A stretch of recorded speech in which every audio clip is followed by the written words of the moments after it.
If they're given permission, they're told that they have to pay $20 to $40 each time they meet to have a Bible study. The owners of a historic farm in Sewickley Heights have been waging a battle over whether they're allowed to host Bible studies and other religious events. They say yes. The borough says nope, zoning doesn't allow it.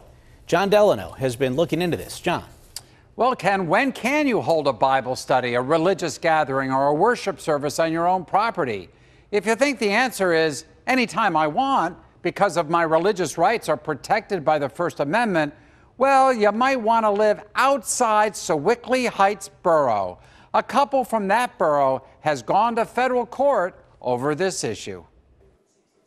Lawyers from a nonprofit religious rights group in Harrisburg say religious activities are being unconstitutionally prohibited by Sewickley Heights Borough, now in the middle of a property dispute with Teresa and Scott Federoff, who own Dundee Farms. The idea that the Federoffs were being told that they couldn't have their religious events on their property or even a Bible study on their property seemed too bizarre to be true.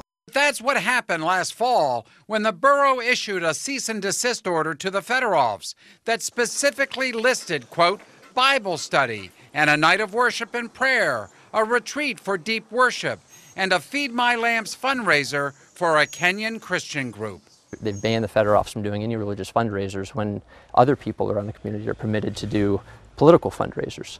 They've also prohibited them from having a youth group meeting where children come together and sing religious worship songs. This is the part of the farm where the Federoffs have held religious activities for about 20 to 40 youth, and in the past have hosted events on Labor Day, picnics for about 100 seminarians.